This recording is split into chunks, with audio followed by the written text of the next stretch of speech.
The NBA trade deadline is over. We're going to break down all the big deals that happened and the ones that didn't. Ivica Zubac is a Pacer. John Morant is still a Grizzly? All that more on Locked On NBA.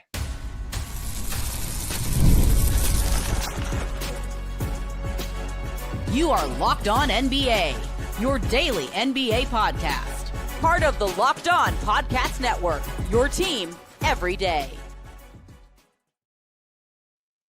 Welcome to Locked On NBA, your daily source for all things NBA from the Locked On Podcast Network, your team every day. Thanks for joining us, making this your first listen and being an everydayer. Appreciate you guys joining us, whether at youtube.com/LockedOnNBA or wherever you get your podcast. I'm Matt Moore. I've been a credential reporter covering the NBA for 18 years now.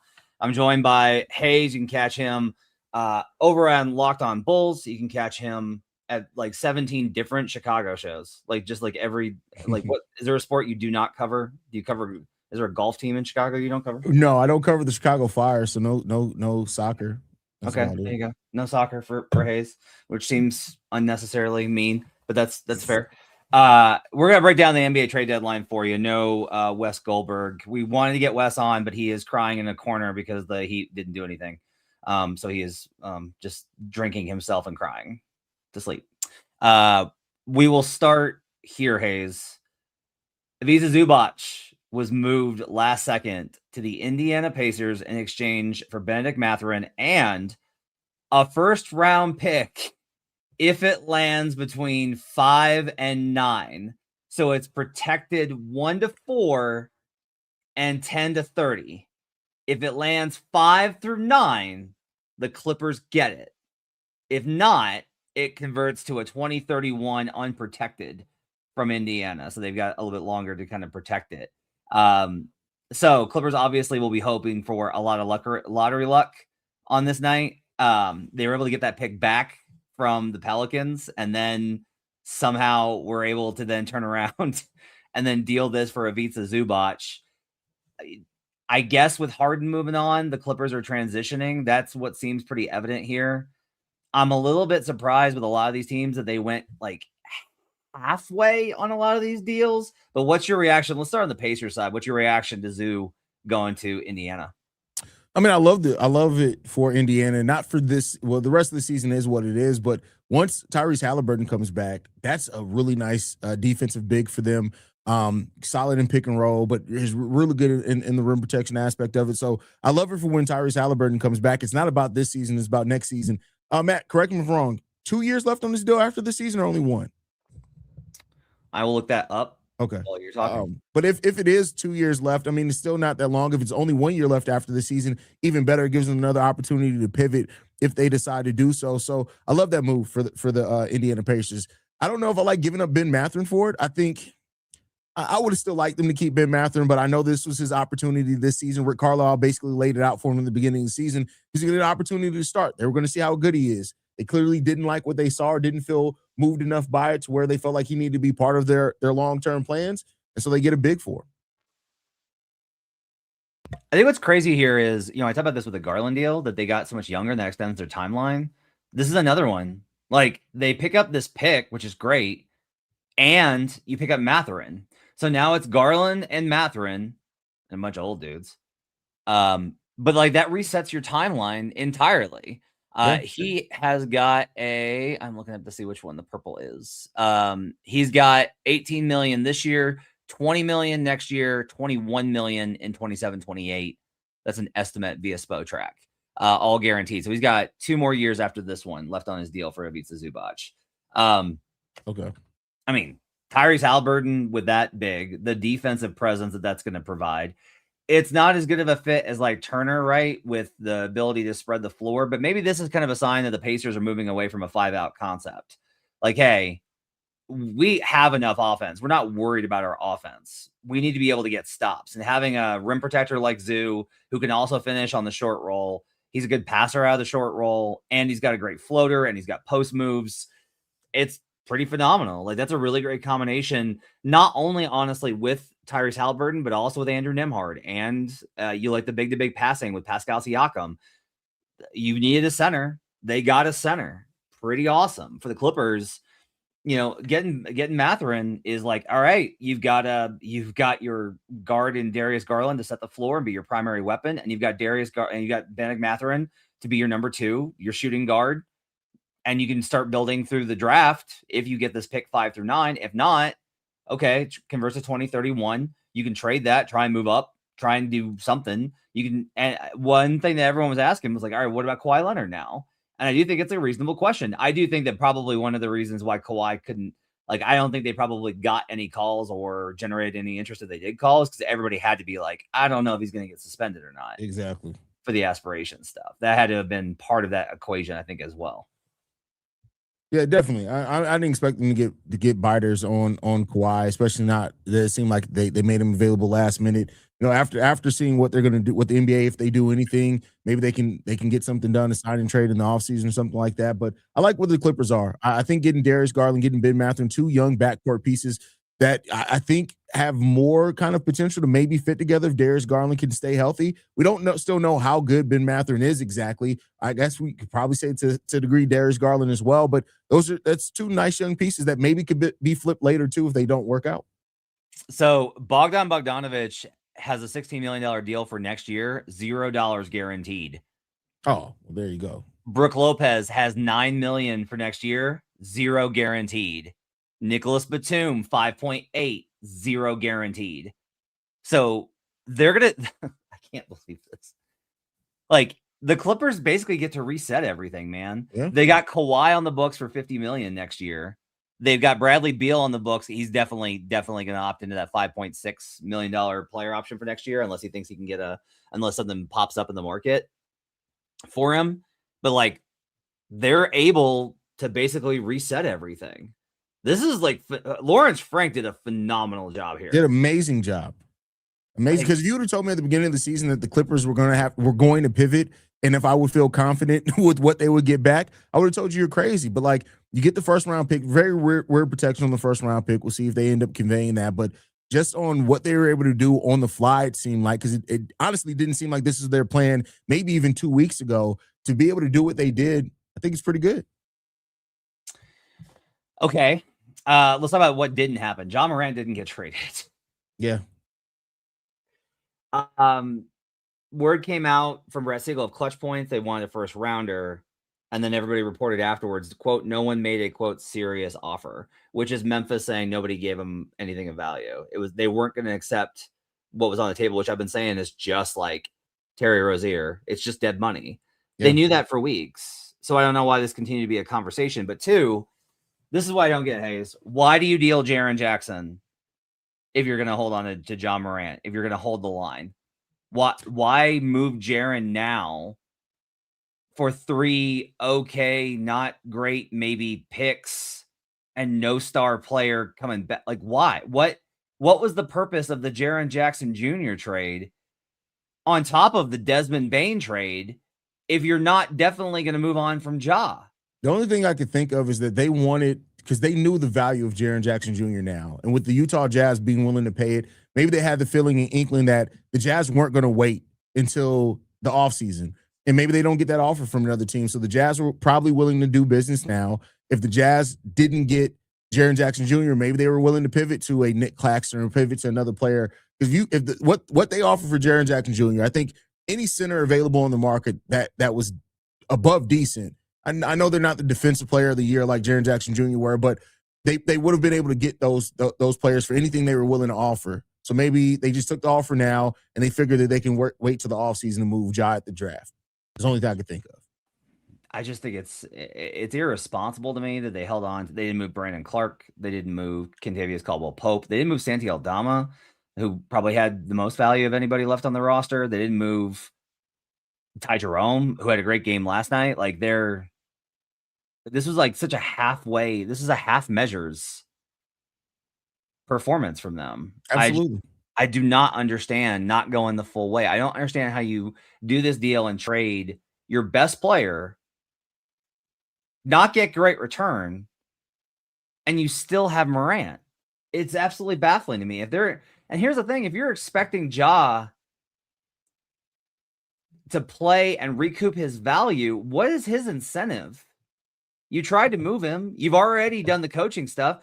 No matter how much you want to blame Ja, the inconsistency and jerking around that this team has done with Ja Morant absolutely is going to lead to a bad situation. I don't get this at all. I do not understand it. It is absolutely baffling to me.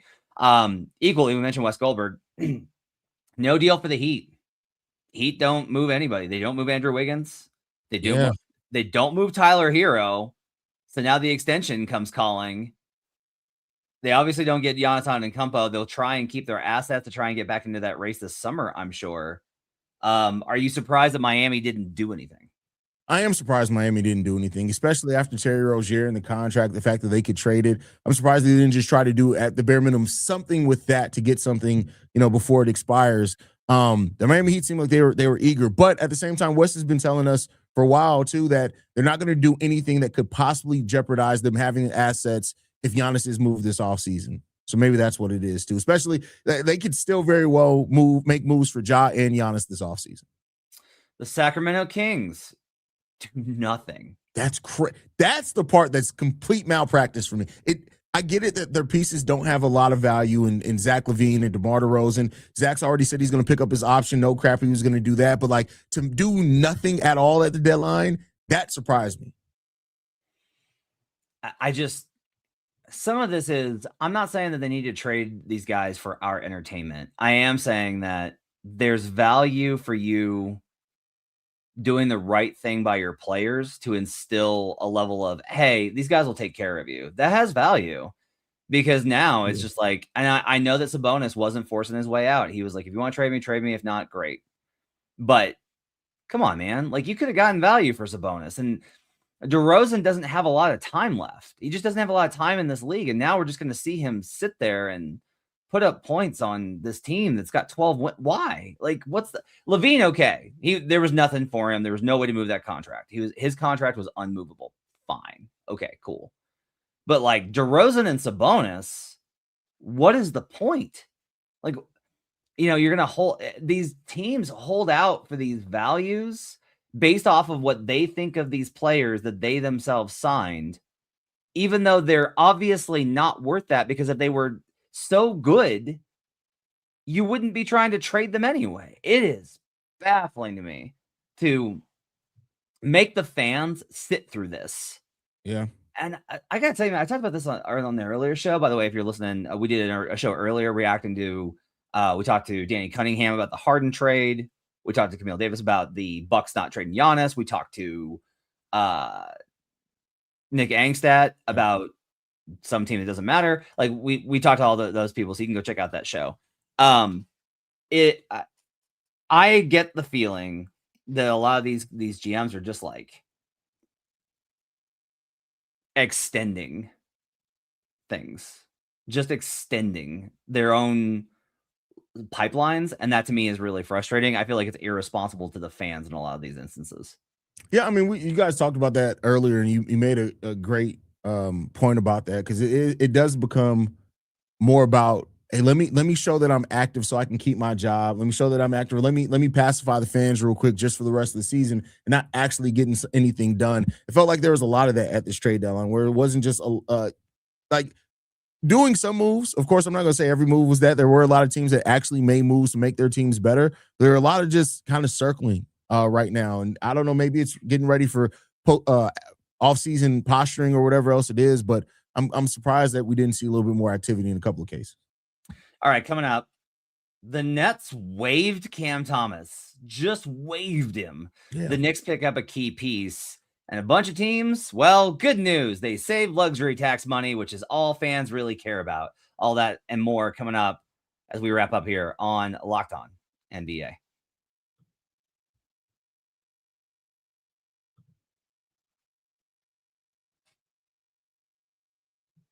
Hiring isn't just about finding someone willing to take your job. It's about finding the right person with the right background who can actually help your business move forward. And if you want candidates who match what you're looking for, Indeed sponsored jobs is the move, because instead of hoping the right person stumbles across your post, Indeed helps you match with quality candidates by boosting your job listing to the people who fit your specific criteria, like skills, certifications, and location. If you're hiring, you don't just want someone who can help. You want someone with real experience who can jump right in. That's what you're going to love about Indeed. You can get specific and target exactly what you need. It saves time because you're spending less energy sorting through mismatches. If only some of these teams had Indeed on the trade market, maybe they could have found the right fits for their assets. And here's a stat that says it all. In the minute I've been talking to you, companies like yours made 27 hires on Indeed, according to Indeed data worldwide. So if you're hiring, spend less time searching and more time interviewing candidates who check all your boxes with Indeed sponsored jobs. Listeners of this show will get $75 sponsored job credit to help you get your job the premium status it deserves at Indeed.com/podcast. That's Indeed.com/podcast. Terms and conditions apply. Hiring? Do it the right way with Indeed. Rush brought to you today by FanDuel. It's the last call for football on FanDuel. One final Sunday, one last kickoff. The final chance to get on the action before the NFL season officially comes to a close. This is Super Bowl 60, and FanDuel is making sure you're right in the middle of it with a special offer just in time for the biggest game of the year. Whether you're backing the favorite, riding with the underdog, or building one last same-game parlay, this is the game everyone's been waiting for. This is where predictions turn into plays, stats turn into storylines, and every snap feels bigger. I like Rashid Shaheed to win Super Bowl MVP. That's what I like. I like that a lot. Punt return possibility, defensive game, gets in the end zone, rushing potential, I think, against this defense. Rashid Shaheed, Super Bowl MVP, is an underrated one. It's the perfect way to cap off the season and make the Super Bowl even more exciting from kickoff to the final whistle. And if you're a new customer, bet just $5 and get $200 in bonus bets if you win. Make it count, because after the Super Bowl, the season's over. Last call for football on FanDuel, an official sportsbook partner of Super Bowl 60. Visit FanDuel.com to get started. We're also brought to you today by TurboTax.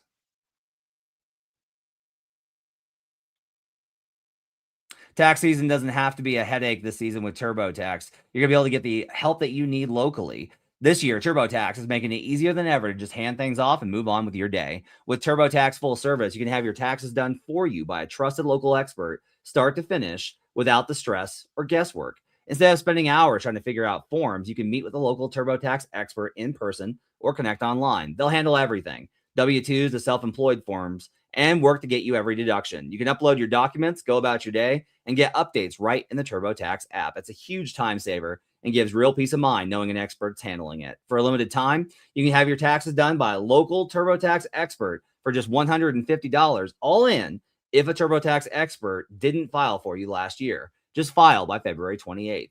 Take taxes off your plate and get back to your life. Visit TurboTax.com/local to book your appointment today. We'll be right back. Locked On NBA. All right, back here on Locked On NBA. Appreciate you guys being with us. Making this part of your day being an everydayer. Make sure to check out the Everydayers Club for your favorite show, including you can sign up for the Everydayers Club for Locked On Bulls because Haize, how you said this earlier, you have 10 guards. Is that accurate?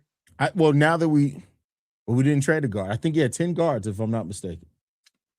Well, you traded Dalen Terry. I mean, he was a forward. That's true.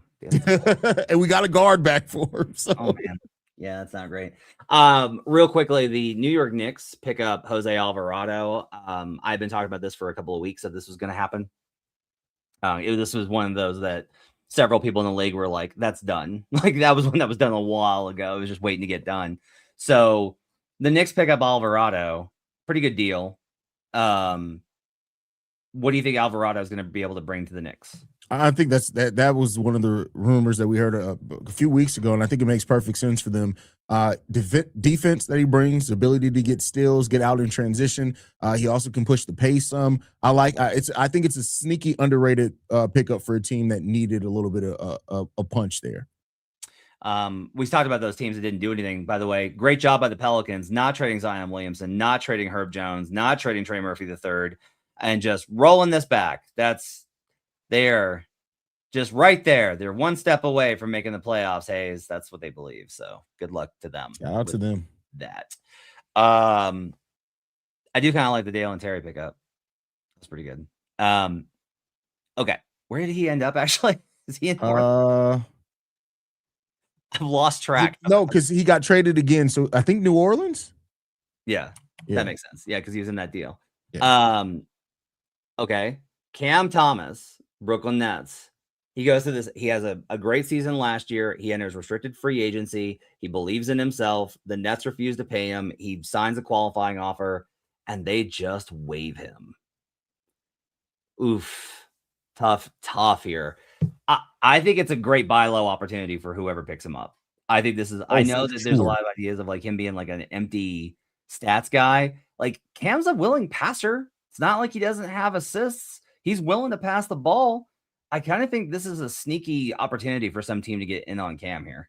I do too. I think Cam, especially now that you can pick him up, for just the rest of the season, get an opportunity to look at him on your team and your system and play maybe hopefully for something. So, yeah, I mean, he's going to be on the buyout market. He's probably one of the top name. He's as far as we know right now, he will be the top name. So he can be a really good guy. I think I used to have the opinion of him too, that he was kind of an empty stats guy, but not so much this season. Last season, before they really started just packing it completely in, there were some times where he showed up in some late games for them and made some really good clutch baskets for that Brooklyn Nets team. So I think there's a little bit more meat on that bone there for Cam Thomas. Of the 700 guards that the Bulls acquired, which one are you actually excited about? If he gets back healthy, because he's coming back from injury, Jaden Ivey. I think before Jaden Ivey went down with injury last year, he was shooting a 40% from three. He started developing this catch and shoot game. That was one of Jaden Ivey's biggest questions, is that can he play off ball? And as a catch and shoot player last season, I believe he shot 42%, something like around there on catch and shoots last season. Small sample size, only 30 games. If he can get back to that and start rounding out that part of, especially playing with Josh Giddey, that part off ball part of his game, he's the one I'm most excited about. Okay, I can't believe we forgot that the Lakers did a deal. They traded Gabe Vincent and a second rounder to the Atlanta Hawks for Luke Kennard. What was your reaction to that deal? I don't view that as really anything. Like, I hear the Lakers fans are excited about something, but I'm not saying it hurts them, but I don't know if it really helps them much either. It's kind of the same. I mean, I think adding another shooter is not bad. I think they're actually going to waive Dalton Connect. And that's going to be an interesting one. And if I was another team, I would take a shot on him. Definitely. Because he fell apart after they traded him last year. And then that trade got rescinded with Mark Williams, who, by the way, has had a great season for the Suns. Great season. And he's played in like 80% of the game, something like that? Yep. Not great. Not great by the Lakers, I think. So Gabe Vincent to the Hawks with the second rounder. I like what Atlanta did here. I like that Atlanta did not try and like double down. They took flyers on guys, which I think is really good. They picked up assets all over the place with second rounders. Not as many as the Bulls did, because the Bulls have all the second rounders. But excited about that. But I think that they did a really good job the Hawks did they've still got this core.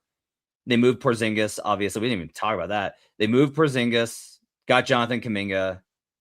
Take a chance on Kuminga. Kuminga and Okongwu is a weird combo. That's a weird combo. Add some assets. Moved off of Porzingis's expiring money. I actually kind of like what the Hawks did. I think the Hawks kind of showed some savvy moves to set themselves up for some big additions this summer. Yeah, the Hawks are an interesting team because like they've clearly gone to build around their youth more, and they have very talented young players. They already added Nickeil Alexander-Walker, who's been a steal in the off seasons for them, by the way. So, yeah, I think that they're in a really good spot. Ousmane Dieng wound up on the Bucks. This was like the move that the Bucks made. They got Nigel Hayes-Davis and Ousmane Dieng. Suns, I believe, ducked the tax with their move, which is like what most of these teams did. Like Denver dropped off some people, Hunter Tyson to pick up. To get under the tax. They convert Spencer Jones. They're going to try and add somebody in the buyout market. The Sixers traded Eric Gordon to get under the tax. I think Philadelphia fans have probably the biggest reason to be a little annoyed that the team ducked the tax for a team that is in this position in the Eastern Conference. Like, they're pretty good and they have some upside and they had some assets and they walked away with just ducking the tax. And that stuff annoys me a lot as a fan of the sport. Yeah, I mean, it's at this point, that's where we are. You're gonna have 1 to 2 teams every trade deadline that are just making moves just to look to avoid the tax, and keep everything else the same. I mean, just like what the Knicks made a move last year to just got them like 100,000 below the tax. Like that's Right. that's where we're at with a lot of things now. Okay. I think we hit everything. Oh, we got a late one. Xavier Tillman got traded to the Hornets. Celtics ducked the tax too. Woo! Oh, Actually. also, Chicago Bulls, not that this matters to anybody but Bulls fans, Gershon Yabusele, who was the only player that the Bulls acquired that had money going into next year, decided to waive his player option for next season. He will be an unrestricted free agent. There's talk about him going back overseas anyway. Yeah, I think he's had his run. That was really funny because it's like he had that massive run in the Olympics, and everyone was like, "He's good," and then the Sixers brought him over, and it was, "Oh, he's still Gershon Yabusele," and then he joined the Knicks, and it was like, and then the Knicks were like, "Oh, he's still Gershon Yabusele." Is there an underrated move that you can see on the board that you can think of? I got a couple as you're trying to think of yours. I like the Wizards taking a shot on Jaden Hardy in the AD deal because I think Hardy's actually shown a little bit of burst. They got a lot of little wings that can score, but I do like taking a shot on him. That's not bad. I wish that the Hawks had held on to Duop Reith because I still think Duop, he's out for the season, but I think Duop actually can play. I like the Nets add knock by Abaji. I think that was a good pickup. That's a really good one. That's a really good one for what they got him for. Yeah, they got him for almost nothing. Did you guys keep Nick Richards? I'm lost. Yes, that was the last one we got. Yes, we got Nick Richards. So that's not a guard. That's exciting. Yeah, So I mean that's yeah. So yeah, we gave up Usman Dang for him. So the only other forward we got, we gave not a guard. We gave him another forward for him. But yeah. But the one that as far as underrated, and I don't know if this technically counts because I know that people are going to be looking at it. I think Ayo Dosunmu is going to be absolutely amazing for the Minnesota Timberwolves. I for people that have not, because he's been on the Bulls have been bad, who have not gotten, and this is not just because he's a Bull or from Chicago. You look at this kid, what he's able to do off only 10 shots per game. We're talking about a guy who at the beginning of the season before he got hurt was averaging almost 17 points off 10 shots per game. He's one of the most efficient shooters in the league this year. He's a willing defender and passer. He's a one-man fast break a lot of times. I love the addition of Ayo Dosunmu for the Minnesota Timberwolves. I think I may have to change my stock from the Rockets into the Timberwolves now, Matt. That may be what I'm going to do. They I think it's interesting. They traded 2 future firsts to move up and get Rob Dillingham. Then they trade Dillingham in seconds to get Ayo to replace Nickeil Alexander-Walker. So that's like the thing is they basically traded 2 firsts and Nickeil Alexander-Walker, who they lost in free agency, along with the seconds for Ayo Dosunmu, which that's like a negative trade. But what that was nice about this is they lost NAW because they couldn't afford to keep him. And then they add Ayo back into that role. And that's just like you're basically back to where you were 2 years ago. Yeah. You know, and they needed another point guard who could set the offense. Perfect. It's a really good fit. Ayo is very, very good. That's why Haize was skeptical that they were going to move him this entire time. The best part about this is that he did not wind up on the Denver Nuggets. He actually went to a rival. And so my co-host Swipa is he sent me a message this morning. You can find Swipa on Locked On Game Night as well as on Locked On Nuggets. Swipa sent me a message this morning saying that he is quitting all of basketball because the Wolves got Ayo. Swipe, I do game night on Friday nights with Swipe, and he's been trying to angle I have control over to get Ayo for the whole year and a half we've been doing that show together. So yeah, it's a sad day for Swipa. I think we've covered everything. Weird trade deadline. Giannis and Ja don't get moved. Knicks don't do anything major except for Jose Alvarado. Clippers basically blow it up. Hawks do a bunch of weird stuff. The Bulls got all the guards. And Anthony Davis is a wizard. It's a weird day. Game night will have you set for all reaction to the games tonight, as well as I'm sure they'll have thoughts of the deadline as well. We'll be back tomorrow with Wes, and we'll break down everything as well as our faves of the week. Thanks for joining us. Appreciate you guys being with us. Hope the trade deadline satisfied your thirst. We'll see you guys again next time here on Locked On NBA.